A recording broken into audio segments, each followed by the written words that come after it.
गुरुर्ब्रह्मा गुरुर्विष्णुः गुरुर्देवो महेश्वरः गुरुः साक्षात् परब्रह्म तस्मै श्रीगुरवे नमः। ॐ पूर्णमदः पूर्णमिदं पूर्णात् पूर्णमुदच्यते पूर्णस्य पूर्णमादाय पूर्णमेवावशिष्यते। ॐ शान्ति शान्ति शान्तिः।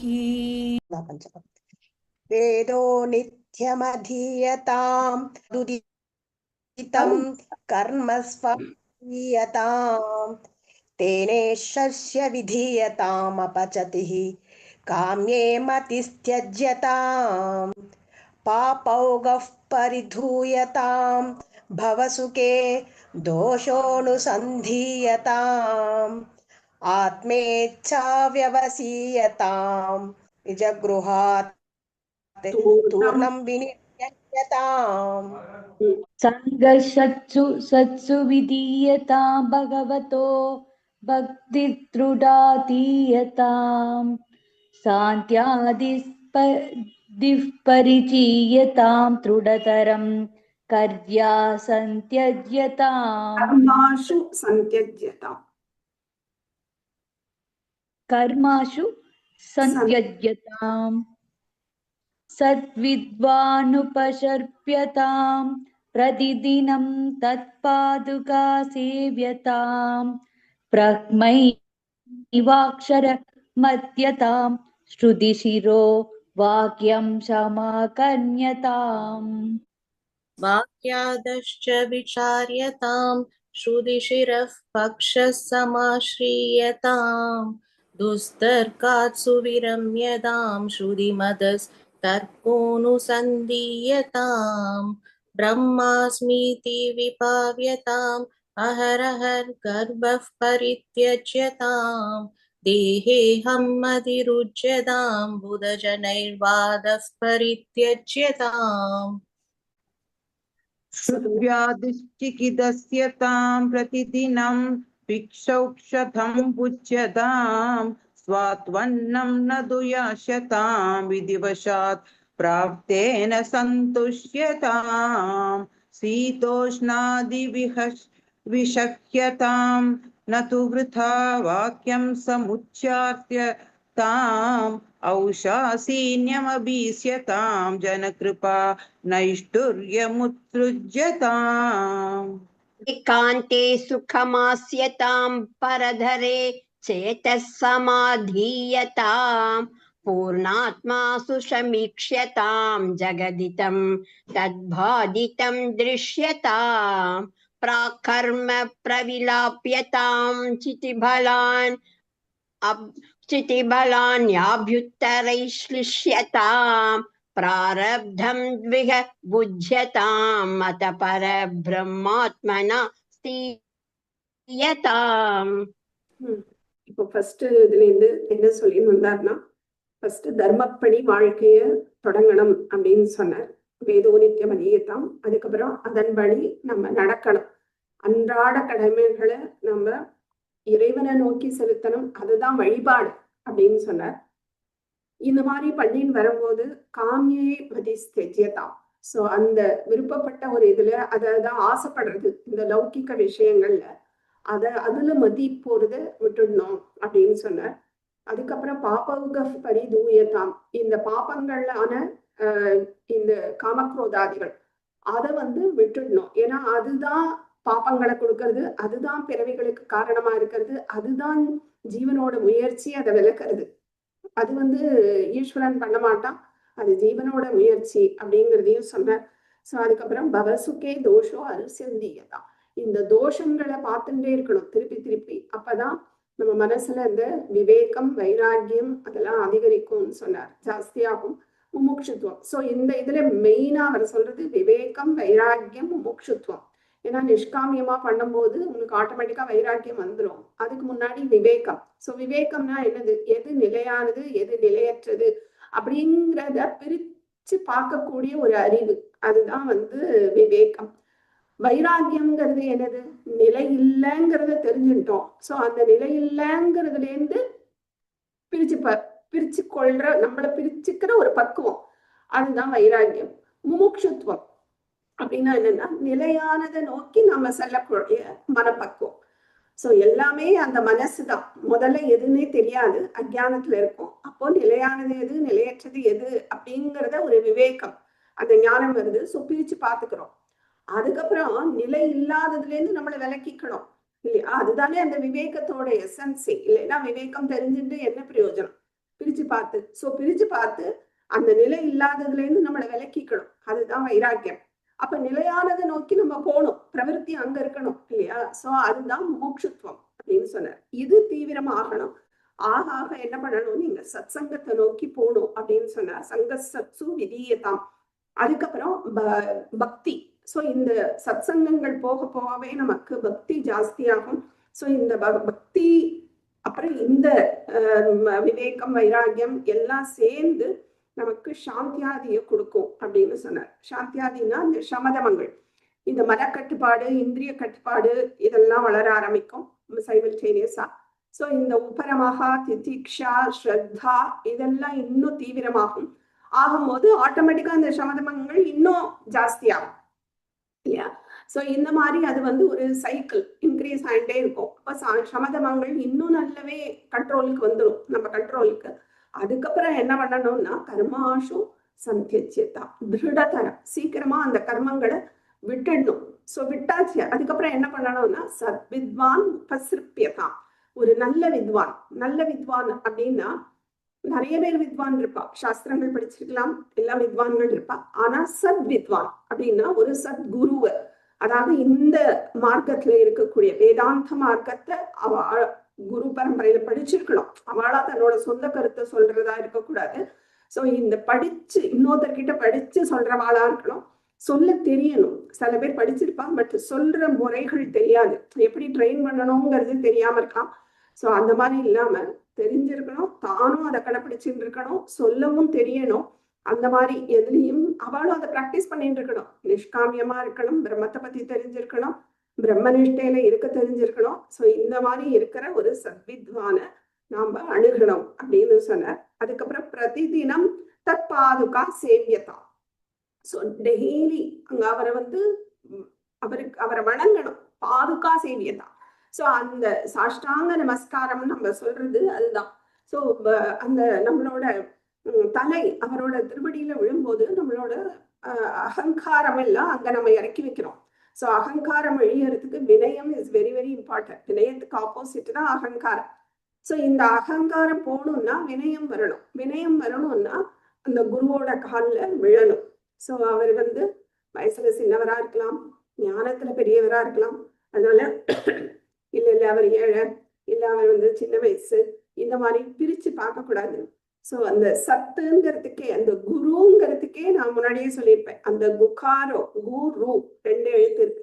சோ குகாரஹா, குகாரோ அந்தகாரஹா, அந்த அந்தகாரம் அதாவது அஜ்ஞானம், அதை டினோட் பண்றதா அந்த குங்கிற லெட்டர். ரூங்கிற லெட்டர் என்னன்னா தன் நிவர்த்தகா, அதை நிவர்த்தனம் பண்றது. சோ அப்படி இருக்கிறவருக்கு பேரு தான் குருஹு இதி அபிதீயதே அப்படின்னு சொல்றது ஒரு ஸ்லோகம். சோ அப்படி இருக்கிறவாழ்தான் குருன்னு சொல்றோம். சோ இந்த அந்தகாரத்தை நீக்கக்கூடியவரா இருக்கிறவர் தான் குரு. சோ அவர் காலில் விழுறதுல தப்பே கிடையாது. சோ சாஷ்டாங்க நமஸ்காரம் பண்ணி அவர் காலில் பாதுகா சேவியதா, சேவை பண்ணணும். அதுக்கப்புறம் பிரம்மைகாட்சரம் அர்த்தியதா. சோ நான் வந்துட்டேன், நான் பிரம்மாட்சரம் கேட்கறதுக்கு தான் வந்திருக்கேன் அப்படிலாம் நம்ம முதல்லயே போய் சொல்லக்கூடாது. முதல்ல நம்மளால முடிஞ்ச தட்சணையோ என்ன உண்டோ அது அவருக்கு சமர்ப்பிச்சு நமஸ்காரம் பண்ணணும். அவருடைய பாதுகா சேவிக்கிறது மட்டும் இல்ல, அவருக்கு சேவை பண்ணணும். நம்மளால முடிஞ்ச சேவைகளை பண்ணணும். அவருக்கு ஆல்ரெடி இருக்கு, அவர் பெரிய பணக்காரர், அவருக்காரருக்கு இப்படிலாம் நாமளா ஒரு ஜட்ஜ்மெண்ட் வரக்கூடாது. நம்மளால முடிஞ்சது நம்ம பண்ணணும். சோ அந்த மாதிரி. அதுக்கப்புறம் பிரம்மை காட்சரம், அது அவருக்கே தெரியும். அந்த குருவே ஐடென்டிஃபை பண்ணிடுவா, சரி சொல்லலாம் அப்படின்ட்டு. ஏன்னா எல்லாருக்கும் சொல்லக்கூடாதுங்கிறது சாஸ்திரம் இல்லையா? ஏன்னா அந்த மதிப்பு தெரியலன்னா அவளுக்கு போய் சொல்றது வேஸ்ட். அதுக்கப்புறம் அவளை சூஸ் பண்ணுவா. பிரம்மைக்காட்சரம் அர்த்தியதா, அதை சம்பாதிக்கிறோம். அந்த பிரம்மங்கிற ஒரு ஏகாட்சர மந்திரம் இருக்கே, அது அர்த்தியதாம். அதுக்கப்புறம் ஸ்ருதி சிரோ வாக்கியம் சமாகரண்யதாம்னு சொன்னார். சோ இந்த ஸ்ருதி ஷிரஹா அப்படின்னா வேதாந்தம், ஸ்ருதினா வேதங்கள், ஸ்ருதி ஷிரஹா அதுக்கு தலையா இருக்கிறது வேதாந்தம். சோ அந்த வேதாந்த வாக்கியத்தை சமாக்கரியதாம், அதை நல்லா கேட்கணும் அப்படின்னு சொன்ன. சோ வேதாந்த வாக்கியங்கள் அப்படின்னு சொன்னா வேதாந்தம்ங்கிறது நிறைய இருக்கு இல்லையா?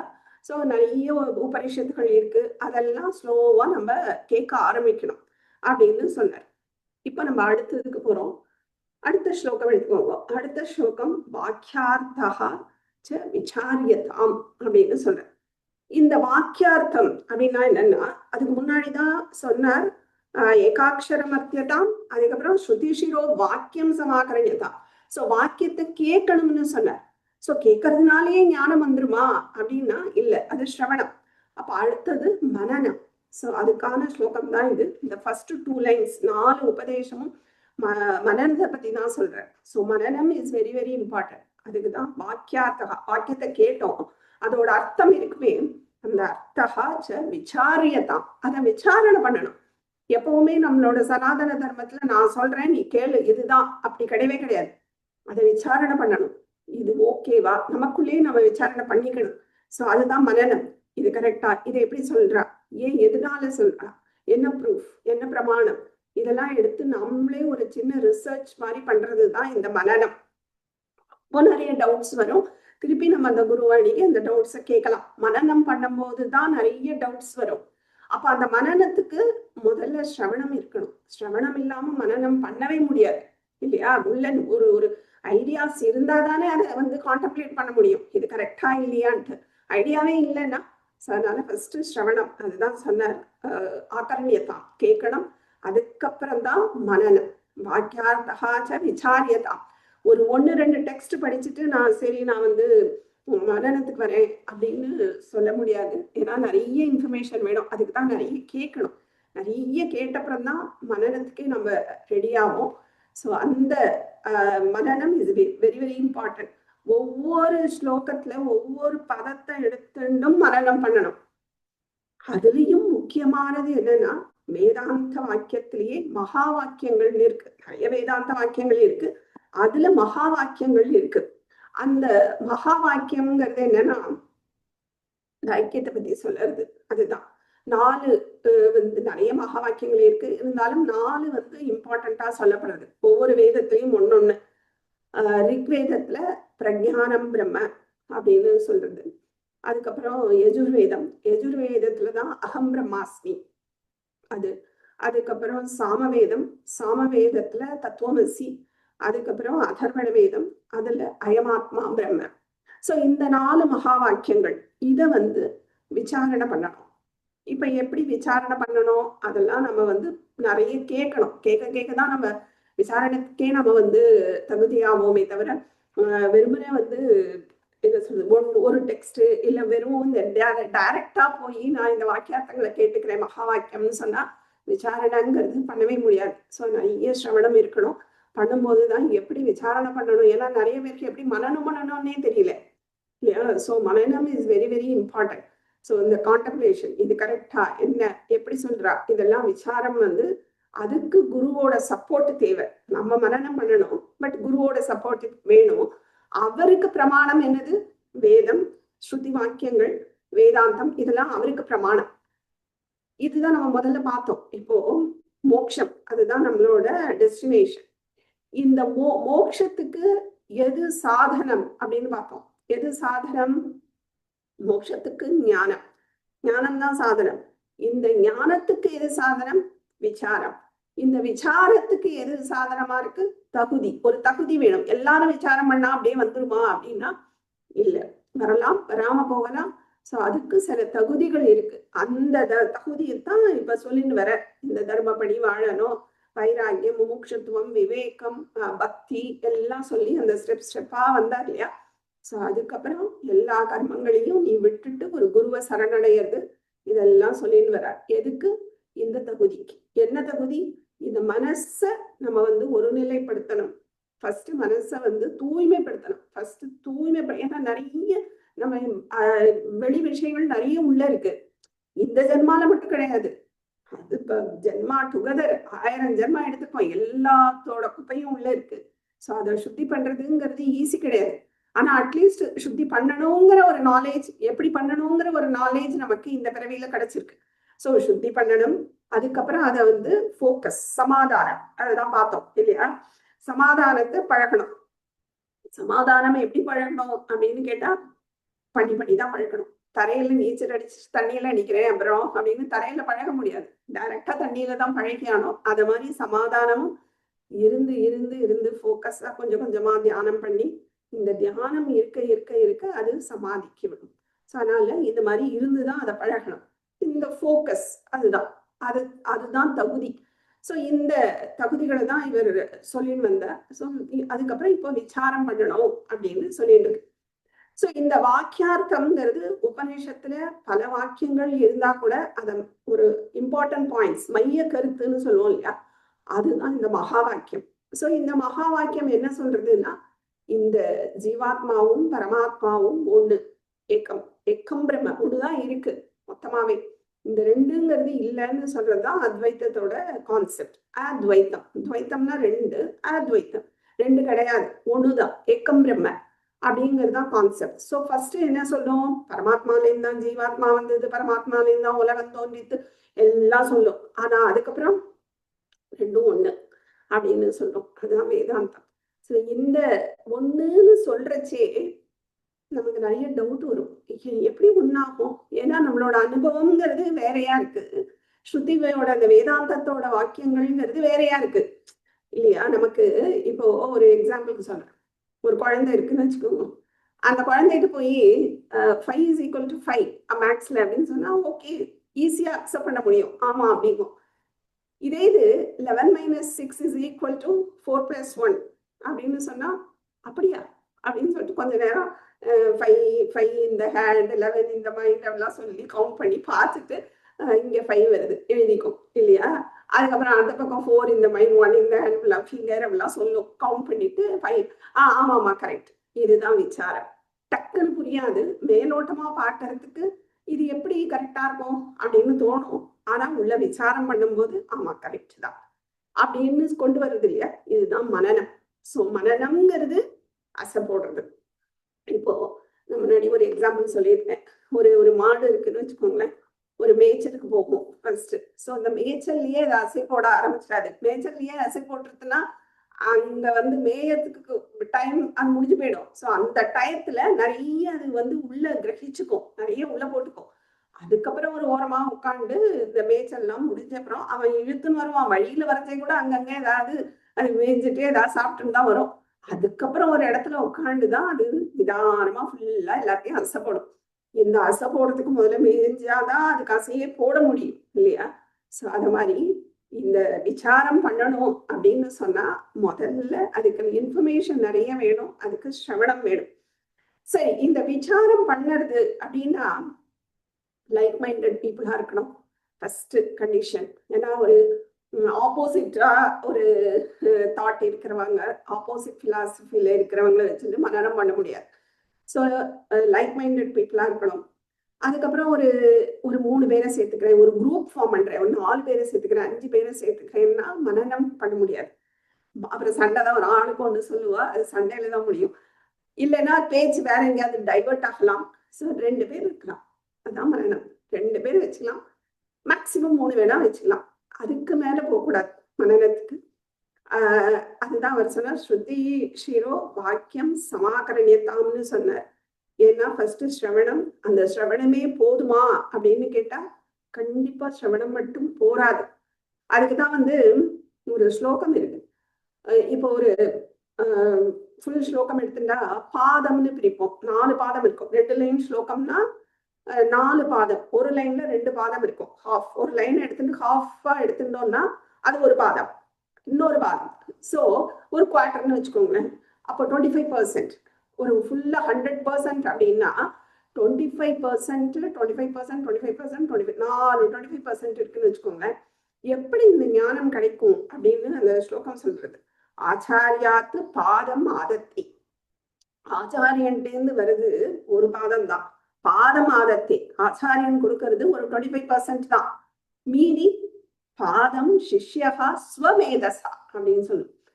அதாவது தன்னுடைய மேதஸ் அப்படின்னா நாலேஜ், தன்னுடைய முயற்சி, அதனால ஒரு சிஷ்யன் போட்டு மீதி 25% அவன் கத்துக்கிறான். அதுதான் மனனம். ஸோ வந்து தன்னாலேயே ஒரு கான்டெம்ப்ளேட் பண்றது, இது கரெக்டா, இது இப்படி சொன்னாலே இது எப்படி ஒத்து வரும், இந்த மாதிரி தனக்கு தானே அது ஒரு ரிசர்ச் பண்றது ஸ்வமேதை. அது மட்டும் இல்ல, கொடுக்குற எக்ஸசைஸ பிராக்டிஸ் பண்றது, அபியாசம், நிறைய அபியாசம் பண்ணணும் இல்லையா? டைரக்டா அப்படியே சமாதானம் வராது. டைரக்டா நம்ம வைராக்கியம்லாம் அப்படியே நாளையில இருந்து வைராக்கியமா இருக்கேன் அப்படின்னு சொல்ல முடியாது. அதுக்கு நம்ம எவ்வளோ பிராக்டிஸ் பண்ணினோம், எவ்வளோ எக்ஸசைஸ் கொடுத்துருப்பேன், மௌன விரதம், நிறைய எக்ஸசைஸ் பண்ணோம். ஸோ இந்த மாதிரி எக்ஸசைஸ்லாம் பண்ணணும். அதுதான் ஸ்வமேதஸ், தன்னுடைய ஒரு முயற்சியினால பண்ணக்கூடியது 25% அப்படின்னு சொல்றது. அடுத்தது சப்ரம்மச்சாரிபியா பாதம். சப்ரம்மச்சாரிபியா அப்படின்னா கூட படிக்கிற ஸ்டூடெண்ட்ஸ், அவள்கிட்ட இருந்து வருது 25%. இப்ப மனநமே பண்றா வச்சுக்கோங்க, அவங்களுக்கு சில இது புரிஞ்சிருக்கலாம், நமக்கு சில இது புரிஞ்சிருக்கலாம். ஸோ நம்மளோட பாயிண்ட் ஆஃப் வியூ, ஏன்னா இப்போ ஒரு ஆச்சாரியன் சொல்றார் அப்படின்னா, உபதேசம் பண்றாருன்னா எல்லாருக்கும் ஈக்குவலாவே புரிஞ்சிடும் அப்படி இல்லை. அவங்களோட வாசனை இருக்கு, மனசு இருக்கு, அந்த இடத்துல எவ்வளவு கான்சென்ட்ரேஷனோட கவனிச்சாங்கிறது இருக்கு, அந்த புத்தி அந்த ஸ்டேட்டஸ் அந்த ஸ்திதியில எப்படி இருந்தது அப்படிங்கிறத பொறுத்துதான் பாதி உள்ள போகும். நிறைய இருக்கு இல்லையா? ஸோ அதனால அது டிஸ்கஸ் பண்ணும்போது தான் ஒவ்வொருத்தருக்கும் ஒவ்வொரு மாதிரி புரிஞ்சிருக்கும். நம்ம சில இதை விட்டுருப்போம், மிஸ் பண்ணியிருப்போம், அது அவங்களுக்கு புரிஞ்சிருக்கலாம். ஸோ அவங்களுக்கு சில இது புரியாம இருந்திருக்கலாம், அது நமக்கு புரிஞ்சிருக்கலாம். இதுதான் அவர் சொல்றாரு, சபிரம்மச்சாரிபியா, கூட படிக்கிறவாக்கிட்டே இருந்து பாதம். அதுக்கப்புறம் மீதி 75% ஆயிடுத்து, இன்னும் மீதி 25% எப்படி வரும் அப்படின்னா காலக்கிரமேணச்ச அப்படின்னு சொல்றது. காலக்கிரமாதான் வரும். அப்படியே திடீர்னு உடனே இந்த ஃபிராக்ஷன் ஆஃப் செகண்ட்ல எல்லாம் நடந்துருமா அப்படின்னா நடக்காது. காலக்கிரமத்துலதான், அது கொஞ்சம் டைம் கொடுக்கணும். ஆனா நம்மளோட எஃபர்ட்டை போட்டுட்டே இருக்கணும், காலக்கிரமேண அது நடக்கும். ஸோ இதுதான். அதனால என்ன சொல்றது, இந்த சிரவணம் மட்டும் போராது. சிரவணம் மட்டும்னா 25% தான். ஸோ மீதி 75%க்கு நம்ம டிஸ்கஸ் மனனம் பண்ணணும். அதுக்கப்புறம் நம்மளோட முயற்சி வேணும். கொஞ்சம் காலக்கிரமேண இன்னொன்று கொஞ்சம் 25% நடக்கும் இல்லையா? ஸோ இதுதான் வந்து விசாரம், அதாவது இந்த மனனம் அப்படின்னு சொல்றது. இப்ப இந்த சிரவணம் இருக்குன்னு வச்சுக்கோங்க. சிரவணத்துல என்ன சொல்றது, ஒரு ஒரு ஏகஜீவவாதம் அப்படின்னு நிறைய இருக்கு. அதாவது அத்வைதத்திலேயே நிறைய இருக்குன்னு வச்சுக்கோங்களேன். அதெல்லாம் இன்னும் போக போகதான் அந்த டிஸ்கஷனுக்கே உங்களுக்கு டாபிக் கிடைக்கும்.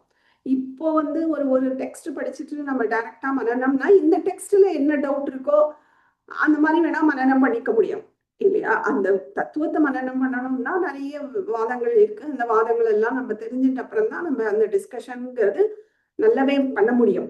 ஸோ அதனால சிரவணம் வந்து ரொம்ப ரொம்ப இம்பார்ட்டன்ட். அதுக்கப்புறம் மனனம் அதை விட இம்பார்ட்டன்ட். வெறும் சிரவணம் போராது, ஒவ்வொரு வாக்கியத்தையும் எடுத்து நம்ம வந்து மனனம் பண்ணணும். அதுதான் இந்த ஸ்லோகத்துல சொல்ற. ஸோ ஃபர்ஸ்ட் 2 lines இருக்கு இல்லையா, 4 உபதேசம். இந்த 4 உபதேசமுமே எதுக்குன்னா மனனத்துக்கு தான் அவர் சொல்றார். ஸோ வாக்கியார்த்தஹாச்ச விசாரியதாம் அப்படின்னு சொன்னார். அடுத்தது இதுலயே நம்ம இப்போ ஃபார் எக்ஸாம்பிள், ஒரு எக்ஸாம்பிளுக்காக விசாரம் எப்படி பண்ணணும்னு சொல்றேன். இப்போ தத்துவமசின்னு ஒரு வாக்கியம் இருக்கு, அது வந்து ஒரு மகா வாக்கியம். அப்போ தத்துவம் அசி, தத்து துவம் அசி, அதுதான் பதம். அது நீயாக இருக்கிறாய் அப்படின்னு சொல்றது. சோ அது நீயாக இருக்கிறாய் அப்படின்னா எது அப்படின்னா தத்துங்கிறது தான் அந்த பிரம்மம், துவம் அப்படிங்கிறது தான் நீங்கிறது ஜீவன். சோ அந்த பரமாத்மா, அந்த ஈஸ்வரன் எடுத்துக்கலாம், பரமாத்மா. சோ அந்த பரமாத்மாவும் அந்த ஜீவாத்மாவும் ஒண்ணுதான் அப்படிங்கிறது. நீ ஈஸ்வரனாக, நீ அந்த தத்துவமாக இருக்கிறாய்ங்கிறது அந்த பதத்தோட மீனிங். அப்போ நமக்கு வந்து இது ஜென்ரலா கேட்கும் போது, இந்த இந்த நாலேஜ் இல்லாத போது நமக்கு எப்படி தோணும், அது எப்படி ஒன்னா இருக்க முடியும் அப்படின்னு தானே நமக்கு ஃபர்ஸ்ட் தோணும் இல்லையா?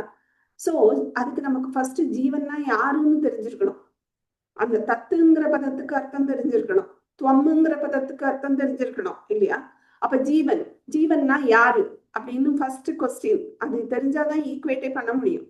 அப்ப ஜீவன்னா யாரு சொல்லுங்க பார்க்கலாம், அதாவது ஜீவன்னா யாரு? இதுக்குதான் அப்பப்ப தத்துவ போதம் பிராக்டிஸ் பண்ணிட்டே இருக்கணும், இல்லைன்னா வராது. 3 சரீரம் வச்சுட்டு இருந்து ஆத்மா ஆத்மா உள்ள இருக்கிறதுன்னு தெரியாம இருக்கிறவங்க ஜீவன்ன்ற மாதிரி அது வந்து புரிஞ்ச பிறகுதான் நம்மளுக்கு வந்து தெரியும் நம்மளும் ஆத்மாவும் ஒண்ணுன்றது. ஜீவன்ன்றவங்க வந்து கோஷங்களால ஜீவாத்மான்றது இப்போதைக்கு நம்மள வந்து நம்ம இந்த உடம்புன்னு நினைச்சிட்டு இருக்கிறவங்க தான் ஜீவன். இன்னும் அந்த பேர் என்ன என்ன மேம் அப்படி நினைக்கிறான்ல, சரீரம் தான் நான் நினைக்கிறான்ல, அதுக்கு பேர் என்ன? ஸ்தூல சரீர அபிமானி ஜீவனாமயம் பிரம்ம பிரதிபிம்பம் பவதி சயேவ ஜீவஹா பிரகிருத்தியா ஸ்வஸ்மாத் ஈஸ்வரம் பின்னத்வேன ஜானாதி. அவன் தான் என் ஜீவன். அப்ப ஜீவன் தான் யாரு? ஸ்வஸ்மாத் பிரகிருத்தியா, அதான் இயற்கையாவே அவனுக்கு எப்படி தோணுறது அப்படின்னா ஈஸ்வரம் பின்னத்வேன ஜானாதி, அந்த ஈஸ்வரனை வேறையா நினைக்கிறான். ஏன்னா பல ஜென்மங்களா அப்படித்தான் நினைச்சிருந்திருக்கான். அது பேர் தான் இக்னோரன்ஸ். சரீரத்தை சுலசரீர அபிமானி, சுலசரீரத்தை தான் தான்னு நினைச்சிட்டு இருக்கான் ஒரு இக்னோரன்ஸ்ல. அவன் தான் ஜீவன். அதுக்கு பேர் தான் இக்னோரன்ஸ், அறியாமை, அவித்யா அப்படின்னு நிறைய பேர் இருக்கு. ஸோ அவித்யாங்கிறது தான் இந்த அறியாமை. ஸோ அவித்யாவோட கூடியவன் தான் ஜீவன். அது என்ன அவித்யா அப்படின்னா சுலசரீர அபிமானி, சுலசரீரத்தை தான் தான்னு நினைச்சுக்கிறான் ஒண்ணு. இன்னொன்னு பிரகிருத்தியா ஈஸ்வரம் பின்னத்வேன ஜானான், அவன் வேற நான் வேற அப்படின்னு நினைச்சுக்கிறவன், அதுதான் இக்னரன்ஸ் அப்படின்னு சொன்னார். இன்னொன்னு பிரம்ம பிரதிபிம்பம் பவதி, அதுதான் ரிஃப்ளெக்டட் கான்சியஸ்னஸ், ஆர்சி. ஸோ ஜீவ அப்படிங்கிற பதம் is equal to RC plus பிரம்மம் பிளஸ் அவித்யா. இதுதான் ஈக்குவேஷன். ஸோ பிரம்மம் எல்லா இடத்துலயும் இருக்கும் இல்லையா? ஸோ அந்த பிரம்மம், அந்த கான்சியஸ்னஸ், அவன் இப்போ ஒரு ஜீவன்டையும் கான்சியஸ்னஸ் இருக்குதானே. So consciousness plus reflected consciousness RC plus அவித்யா, இதான் ஈக்குவேஷன். ஸோ ஜீவன்கிறவன் யாரு? அவித்யாவோட கூடினவன். அவன் உள்ளேயும் பிரம்மம் இருக்கு. பிரம்மம் எப்பவுமே விட்னஸ். பிரம்மம் இருக்கிறதுனாலே ஞானி கிடையாது. அப்ப எல்லாமே புழு பூச்சி கூட ஞானியா இருக்கணும், ஏன்னா எல்லா இடத்துலயும் பிரம்மம் இருக்கு. அது வெறும் விட்னஸ். ஸோ பிரம்மம் இருக்கு பிளஸ் ரிஃப்ளெக்டட் கான்சியஸ்னஸ் பிளஸ் அவித்யா, இந்த மூணும் சேர்ந்ததுதான் ஒரு ஜீவன் பார்த்தோம். கான்சியஸ்னஸ் தான் பிரம்மம். So consciousness plus reflected consciousness. Reflected கான்சியஸ்னஸ்னா என்னன்னு பார்த்திருக்கோம். ரிஃப்ளெக்டட் கான்சியஸ்னஸ்னா என்ன? இப்போ ஒரு சந்திரன் இருக்கான், கீழே தண்ணி இருக்குன்னு வச்சுக்கோங்களேன். ஒரு குளத்துல தண்ணி இருக்கு, குளத்துல தண்ணி இருக்கு, ஆத்துல தண்ணி இருக்கு, எல்லாத்துலயும் அந்த சந்திரன் படம் ரிஃப்ளெக்ட் ஆகும், பிரதிபிம்பம் இருக்கும் இல்லையா? ஸோ அந்த அந்த குளத்துக்கு தகுந்த மாதிரி அதுக்குள்ள ஒரு பிம்பம் இருக்கும். ரிவர்னா அதுக்கேற்ற மாதிரி இருக்கும், கடல்னா அதுக்கேற்ற மாதிரி இருக்கும். ஸோ எனிவே அந்த பிரம்மம், அந்த சந்திரனோட பிம்பம்ங்கிறது மூணுத்துலயும் இருக்கும். எல்லா தண்ணி இருந்தாலே இருக்கும். ஆனா அது தெளிவா தெரியறதா தெரியலையாங்கிறது அந்த தண்ணியோட இதை பொறுத்தது, சந்திரனை பொறுத்து கிடையாது. அப்போ அந்த தண்ணி, இப்ப பானைக்குள்ள உள்ள தண்ணி கலங்கலா இருந்தா சந்திரன் தெளிவா தெரிய மாட்டான். ஆனா அதே இது குழம்பு தெளிவா இருந்ததுன்னா கிளீனா அதுல சந்திரனோட ரிஃப்ளெக்ஷன் இருக்கும் இல்லையா? ஸோ என்ன டிஃபரன்ஸ்? அப்போ இந்த மனசுதான் டிஃபரன்ஸ். அந்த மனசுதான் உள்ள அந்த கலங்கமா இருந்ததுன்னா அந்த பிரம்மம் இப்படிதான் எல்லா உயிர்கள்லையும் ரிஃப்ளெக்ட் ஆகுது, எல்லாத்தையும் ரிஃப்ளெக்ட் ஆகுது. அது ரிஃப்ளெக்ட் இப்போ ஒரு சந்திரன் வந்து அதே இது இந்த செவத்துல பட்டான்னா ரிஃப்ளெக்ட் ஆகுமா? ஆகாது இல்லையா? ஏன்னா அசத்து. ஸோ அதுல ஆனா படத்தான் செய்யறது, ரிஃப்ளெக்ஷன் இருக்கத்தான் செய்யும். ஆனா ரொம்ப மங்களா தெரியவே தெரியாது இல்லையா? அதே இது ஒரு கண்ணாடி தூசியா இருக்குன்னா அதுல தெரியும், ஓரளவு தெரியும். ஆனா அதே இது கிளீனா கண்ணாடி இருந்தா நல்லாவே ரிஃப்ளெக்ஷன் தெரியும். இதுதான் எக்ஸாம்பிள். ஸோ இதை வச்சுட்டு நம்ம பார்ப்போம். இப்போ பிரம்மம் அப்படின்னா அந்த பிரம்மம் எல்லா இடத்துலயும் இருக்கு, எங்கேயும் இருக்கு, அதை தவிர ஒரு பொருள்ங்கிறதே இல்லை. அப்ப எல்லா இடத்துலயும் இருக்கு. ஆனா அந்த ரிஃப்ளெக்ஷன்ங்கிறது எல்லாத்துலயும் கிளியரா தெரியுமான்னா தெரியாது. ஒரு கல்லுல படுறது, செவத்துல படுறது, செவத்துக்குள்ளேயும் இருக்கு பிரம்மம், எல்லாத்துலயும் தான் இருக்கு. ஆனா அதை பிரதிபிம்பிக்கிற ஒரு சக்தி அதுக்கு கிடையாது. இந்த செவத்துக்கு கிடையாது, கல்லுக்கு கிடையாது, மண்ணுக்கு கிடையாது, ஒரு விருட்சத்துக்கு கிடையாது, இந்த மாதிரி சொல்ல முடியும். அப்போ ஜீவன்கள்னு வரைச்சே அதுக்கு ரிஃப்ளெக்ட் பண்ற ஒரு சக்தி இருக்கு. பிரம்மத்தோட ரிஃப்ளெக்ஷன், அதை ரிஃப்ளெக்ட் பண்ற ஒரு சக்தி இருக்கு. ஆனா எல்லாருக்கும் ஈக்குவலா இருக்குமா அப்படின்னு கேட்டா இருக்காது. அந்தந்த மனசை பொறுத்து. எப்படி ஒரு களங்கமான தண்ணியில கிளியரா இருக்காதோ அது மாதிரி மனசு கிளியரா இல்லை, காமக்ரோதாதிகள் ரொம்ப ஜாஸ்தியா இருந்ததுன்னு வச்சுக்கோங்க. இப்ப ஆர்டினரி ஒரு லேமன் எடுத்துக்கோங்க, அவங்களே நிறைய வித்தியாசம் இருக்குல்ல. சில பேர் கொலை பண்றத கூட வந்து பயப்படுறதே கிடையாது. அந்த அளவுக்கு ரொம்ப குரூரமா இருக்கிறவாளும் இருக்கா. சோ அந்த இடத்துல ரிஃப்ளெக்ஷனே இருக்காது, ரொம்ப கம்மியா இருக்கும், இருக்கவே இருக்காது. கொஞ்சம் யோசிக்கிறவா இருப்பா, கொஞ்சம் நியாய தர்மத்துக்கு இதுவா இருப்பா. சோ இந்த மாதிரி அந்த ஸ்டேஜஸ் வந்து நிறைய இருக்கும் பூதங்கள்கிட்ட. அதுவும் இந்த மத்த புழு பூச்சி, இந்த யானை புலி இந்த மாதிரி மிருகங்கள்கிட்டலாம் அந்த அளவு ரிஃப்ளெக்ஷன் இருக்காது. ஆனா மனிதர்களுக்கு தான் அந்த சக்தி இருக்கு, ரொம்பவே ரிஃப்ளெக்ட் பண்ற சக்தி. ஆனா அதுவே எல்லாருக்கும் பண்ணிடும் ஈக்குவலா இருக்குமானா ஈக்குவலா இருக்கு. டிபெண்ட்ஸ் ஆன் த மனசு. எப்படி மனசு வந்து ஓரளவு தூய்மையா அதுக்குதான் மன தூய்மைன்னு படிச்சுட்டு இருக்கோம். மன தூய்மை வந்தாதான் அந்த ரிஃப்ளெக்ஷன் கிளியரா இருக்கும். ரிஃப்ளெக்டட் கான்சியஸ்னஸும் பிரம்மமும் ஈக்குவலா இருக்கும்.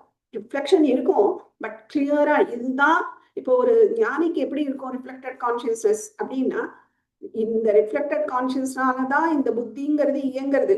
எப்படி ஒரு இதெல்லாம் தயவு செய்து தத்துவ போதம் ஆடியோ ரொம்ப கிளியரா எக்ஸ்பிளைன் பண்ணியிருப்போம் அந்த கிளாஸ்ல. தயவு செய்து திருப்பி போய் கேளுங்க. ஜீவன்னா யாரு, எப்படி ரிஃப்ளெக்ஷன் வருது, எல்லாமே. அதுக்குதான் அந்த சீமந்தம் அதெல்லாம் பண்றோம். அந்த மந்த்ல தான் அந்த ரிஃப்ளெக்ஷன் ஆரம்பிக்கிறது. அப்போ அந்த அது வரைக்கும் அந்த சூக்ஷ்ம சரீரம் இருந்தா கூட ரிஃப்ளெக்ஷன் வந்த உடனே தான் அது ஒரு உணர்வு வருது. ஸோ அதுதான் ரிஃப்ளெக்ஷன். அந்த ரிஃப்ளெக்டட் கான்சியஸ்னஸ் சொல்றோம். கான்சியஸ்னஸோட ஒரு ரிஃப்ளெக்ஷன். அதனாலதான் இது செயல்பட ஆரம்பிக்கிறது. ஆனா அது எந்த அளவு என்ன சொல்றது தூசியா இருக்கு இல்ல கலங்கமா இருக்குங்கிறத பொறுத்துதான் ரிஃப்ளெக்ஷன் இருக்கு. இப்போ ஒரு ஞானியா இருக்கான்னு வச்சுக்கோ, சின்ன குழந்தையிலேயே ஒரு தெரியும் நமக்கு, பயங்கர மெச்சூர்ட் அப்படிலாம் நம்ம சொல்லுவோம்ல. அப்ப அந்த காமக்ரோதாதிகள் குறைஞ்சு இருந்ததுன்னா இந்த ரிஃப்ளெக்ஷன் நல்லவே இருக்கும். ஆனா ரிஃப்ளெக்ஷன் எல்லாருக்கும் இருக்கும், ஞானிக்கும் இருக்கும்.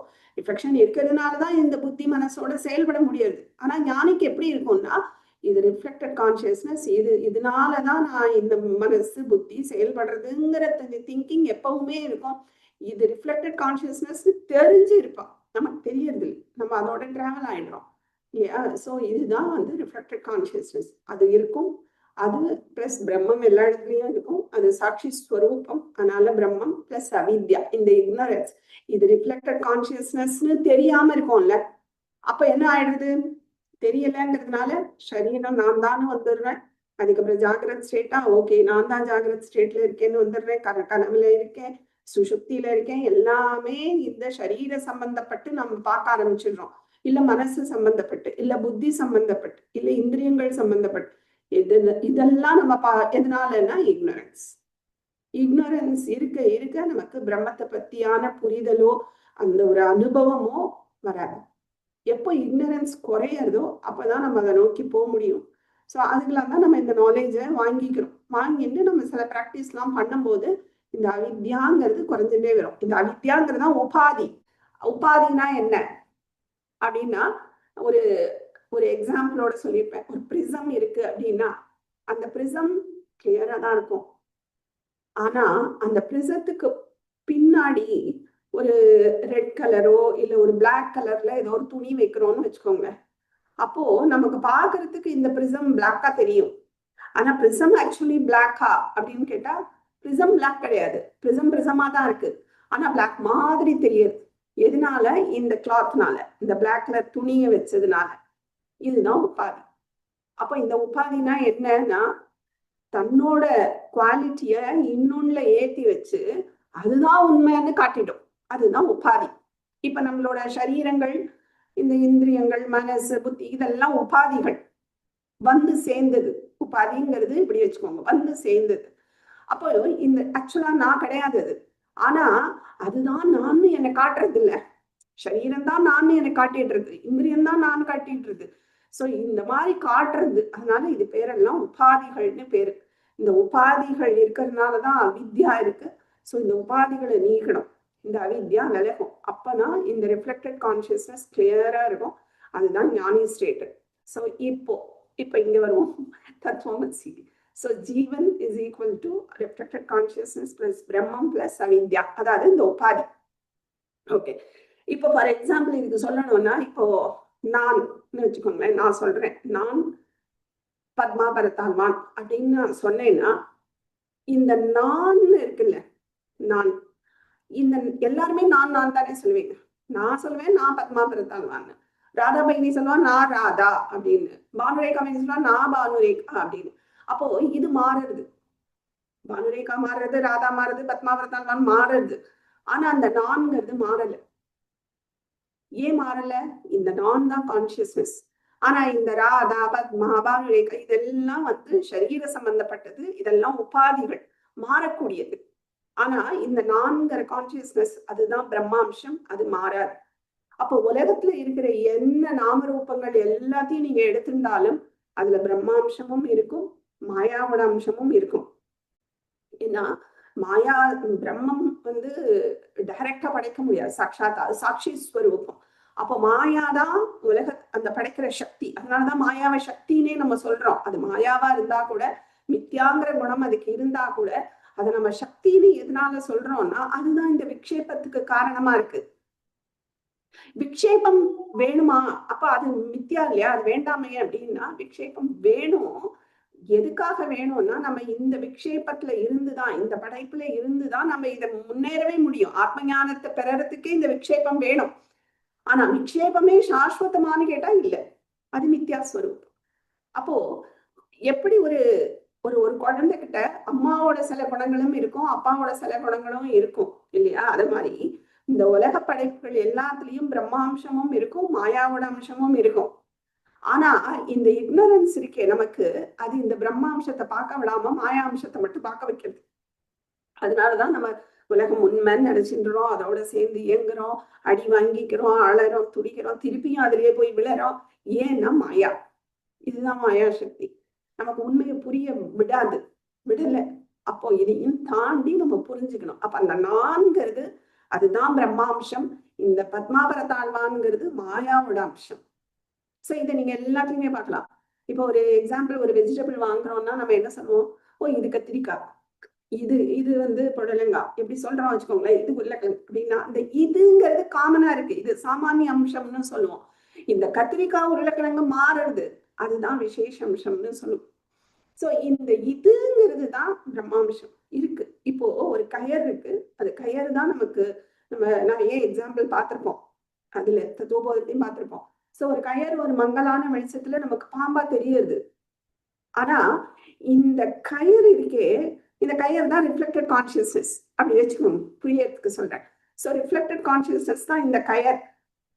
அது மேல இந்த பாம்பை ஏற்றி வச்சிடணும்.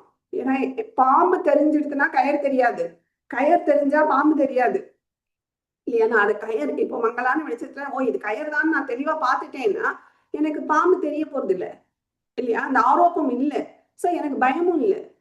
ஆனா இந்த மங்கலான வெளிச்சத்துல நான் அதை பாம்பா பார்த்துட்டேன்னா எனக்கு கயர் தெரியலையே, அதனாலதானே நான் பாம்பா பாக்குறேன். அப்ப எனக்கு பயம் இருக்கு இல்லையா? ஆரோப்பம் இருக்கு. சோ இந்த கயர்ங்கிறது தான் ரிஃப்ளெக்டட் கான்சியஸ்னஸ். இந்த ஏத்தி வைக்கிறோமே பாம்பு, இந்த ஆரோப்பம், இதைதான் நம்ம சிதாபாசன்னு சொல்லுவோம். சிதாபாசன்னா ஒரு ஒரு என்ன சொல்றது, ஒரு ஏத்தி வைக்கிறது, தப்பான ஒண்ண ஒரு இதுல ஏத்தி வைக்கிறது. சோ இது சிதாபாசன். இந்த கயறுங்கிறதா ரிஃப்ளெக்டட் கான்சியஸ்னஸ்.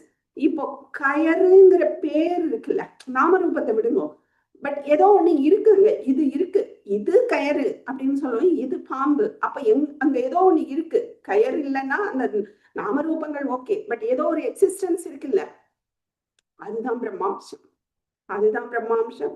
ஆனா அத கயறுன்னு நம்ம சொல்லும் போது அது ரிஃப்ளெக்டட் கான்சியஸ்னஸ். அது மேல பாம்பை ஏத்திட்டோம்னா ஆரோப்பம், இக்னரன்ஸ், ஜீவனோட ஈக்குவேஷன்.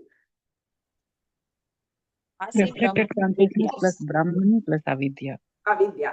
இப்ப ஈஸ்வரனுக்கு எப்படி இருக்கும்? மாயா பிளஸ் பிரம்மம் தான் ஈஸ்வரன். பிரம்மம் பிளஸ் வித்யா. இதுல ஜீவன்ல அவித்யானாக்கா ஈஸ்வரன்ல சரி. ரிஃப்ளெக்டட் கான்சியஸ்னஸும் இங்க இருக்கும், பட் இது ஈஸ்வரங்கிறதுனால ரெண்டும் ஈக்குவலா இருக்கும். ஸோ ரிஃப்ளெக்டட் கான்சியஸ்னஸ் பிளஸ் பிரம்மம் பிளஸ் மாயா இருக்கும். அங்க அவித்யா. ஜீவனுக்கு இருக்கிறது இக்னோரன்ஸ், ஈஸ்வரனுக்கு இருக்கிறது மாயா. சோ அவனுக்கு மாயா தான் உபாதி, நமக்கு அவித்யா உபாதி. புரியுதா? ஆனா நம்ம அவித்யாவுக்கு கீழே இருக்கும். அவித்யா டாமினேட் பண்றது, நம்மள மறைக்கிறது. நான் வேற, இந்த சரீரம்ங்கிறது வேறங்கிற ஒரு பேதத்தை மறைச்சு இந்த சரீரம் தான் நான் காட்டுறது இந்த உபாதி. அது கடுமையாயிடும். அதனாலதான் நம்ம பேசுறது விவகாரம் எல்லாம் அந்த நான்கிற சரீரத்தோட அட்டாச் பண்ணி நம்ம வந்து கஷ்டப்படுறோம், இல்ல மனசோட கஷ்டப்படுறோம். ஏன்னா நான் தான் மனசு, எல்லாத்தையும் அப்படி அட்டாச் பண்ணிக்கிறோம். ஆனா ஈஸ்வரனுக்கு மாயா எப்படின்னா, மாயா டாமினேட் பண்ணாது, ஈஸ்வரனுக்கு கீழே இருக்கும். அதுக்கும் ஒரு எக்ஸாம்பிள் சொல்லியிருப்பேன். இப்போ ஒரு கதவு இருக்குன்னா, நான் வந்து உள்ளே தப்பா போட்டுட்டேன்னா ஈஸ்வரன், ஏன்னா கண்ட்ரோல் என் கையில இருக்கு, நான் எப்ப வேணா திறந்துன்னு வெளியில போலாம். ஆனா என்ன உள்ள வச்சு இன்னொரு அதே கதவு தான், அந்த கதவை நம்ம பெட்ரூம்ல உள்ள தப்பா போட்டுட்டோம்னா நம்ம ஃப்ரீடமா இருக்கோம். அதே இது ஜெயில கதவை சாத்திட்டு வெளில தப்பா போட்டுடுறா. அதுதான் வித்யா, அதுதான் ஜீவன். சோ ஏன்னா கண்ட்ரோல்ல வந்துட்டு இல்லை. சோ மாயான்னு உபாதி ஈஸ்வரனுக்கு இருந்தா கூட மாயாதான் அவன் கண்ட்ரோல்ல இருக்கு, அதான் உபாதி. ஓகேவா? இப்ப இந்த ஈக்குவேஷன்ல ஜீவன் is equal to RC, reflected consciousness plus பிரம்மம் பிளஸ் அவித்யால இந்த அவித்யாங்கிறத நீக்கிட்டோம் வச்சுக்கோங்க, இக்னரன்ஸ் இல்லை, அதை நீக்கிட்டோம்னா இந்த ரிஃப்ளெக்டட் கான்சியஸ்னஸ் இஸ் ஆல்மோஸ்ட் பிரம்மம்னு வச்சுக்கோங்களேன். விதேக முக்தி வர வரைக்கும் இருக்கும், அதுக்கப்புறம் ஓகே. ஸோ பிரம்மம்னு எடுத்துப்போம். அப்ப ஜீவன் இஸ் ஈக்குவல் டு பிரம்மம். அதே மாதிரி ஈஸ்வரன்லயும், ஈஸ்வரன்ங்கிறது யாரு? பிரம்மம் பிளஸ் மாயா, மாயாதான் உபாதி. அப்ப அந்த உபாதியை விலக்கிட்டு பார்த்துட்டோம்னா, ஏன்னா உபாதிகள்லாம் வந்து சேர்ந்தது, அது ஆக்சுவல் கிடையாது. அப்ப அதை விலக்கிட்டோம்னா இந்த ஈஸ்வரன் இஸ் ஈக்குவல் டு பிரம்மம். So therefore பிரம்மம் இஸ் ஈக்குவல் டு பிரம்மம். ஸோ இந்த டெரிவேஷன். ஸோ இப்படி இதுதான் விசாரம்.